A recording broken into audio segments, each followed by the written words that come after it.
Hey everyone, it's Jenna Melanson from Canadian Beats Media. Today I'm joined by Canadian alt pop artist Adeline for our latest segment of Zoomies. Welcome, Adeline. Thank you so much for having me. It's my pleasure. So, first off, care to introduce yourself a bit more in depth for our listeners? Yeah, so I am a Canadian singer-songwriter, been releasing music for a while, currently living in Los Angeles, back and forth between Toronto, Vancouver. I grew up all over Canada because my dad was a minister, so traveled a lot, always really involved in music, and just been really lucky to be able to be in the music industry and be involved in lots of great projects and media and TV. So it's been a fun ride. Okay. So, let's talk about your EP Hymnal. Can you explain the journey that the EP takes listeners on? Hymnal is a really vulnerable record for me. It's describing my journey of reconciling my queerness and my background as the daughter of an evangelical minister. So I grew up in a really religious system that obviously advocated for, lots of different narratives around queerness being a sin, and it was really hard growing up in that. And so when I identified my own queerness, I had to go through a really hard time of unlearning those narratives and examining them, and also had the opportunity to speak to so many people who also were on that journey. So when it came to making a new record, it just felt like the most natural thing would be to make that the topic of the album. So it really is my version of religious songs of freedom from a lot of the narratives that ensnare LGBTQ plus people. Okay. So I read that the EP opens with snippets of voices and stories from the Bad Believer community. Could you share more about this community and how it's impacted your music and perspective? Yeah, so in 2020, I released my first song that hinted at my queerness. It's called Ghost, and it used female pronouns in the song. And later on that year, my friend, music supervisor friend, messaged me and told me that there was this scene coming up in this popular TV show within the LGBTQ community called Wynonna Earp. And so the song ended up being licensed to this really beautiful queer love scene. And from that license, I started getting in touch with fans of the show all over the world that also were identifying with my story of growing up in a religious home and sorting through all of these really harmful, traumatic narratives. And so things just kind of snowballed from there. I started setting up Zoom calls, and we all just got together and started talking about our experiences, and it grew and grew. So at some point I was like, I think I have to organize this in some way. So it became a nonprofit. So it's called Bad Believer, which is the voices of those voices open the album, just little bits of their stories, a few people's stories. And we provide resources, therapy referrals, and community support for LGBTQ plus people who are healing from religious trauma. So I wanted to highlight their voices in the beginning of the record. Amazing. Your latest single, What Love Is All About, is a deeply personal track. Could you tell us more about the inspiration behind this song?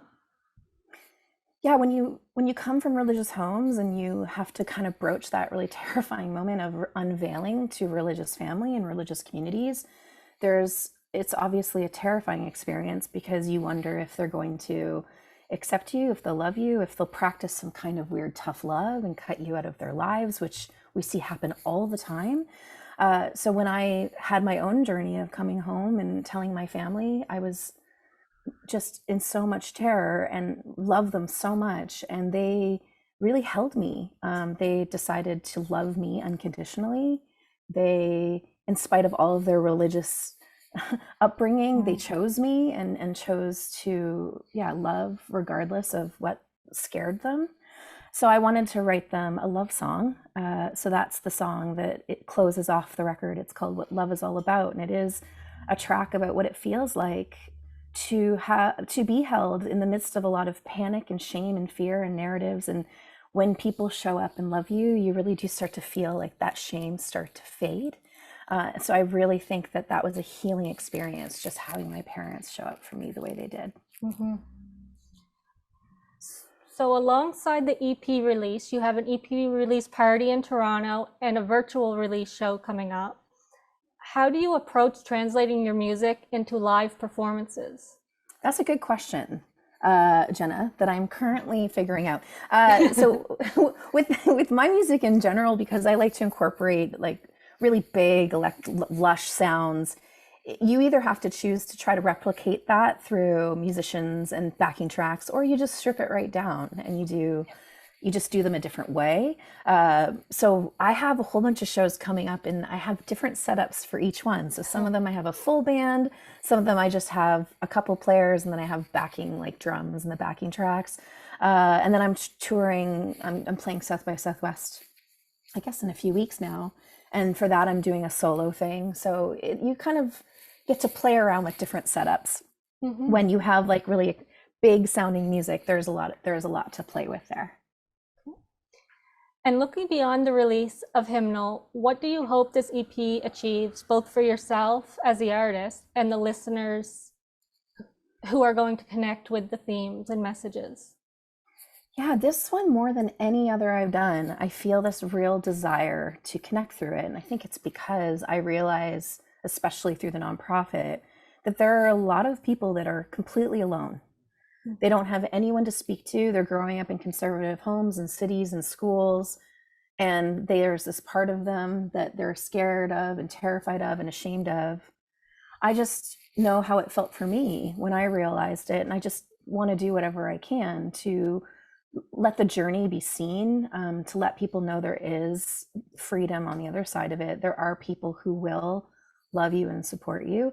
So more than ever, these songs mean something so much deeper to me than any other ones I've done. And I think it's because I know there are people out there who need to feel seen in it.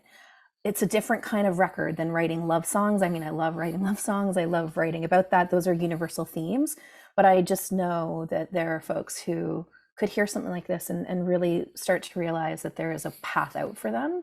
So in that sense, there's a much greater sense of agency for me. Definitely.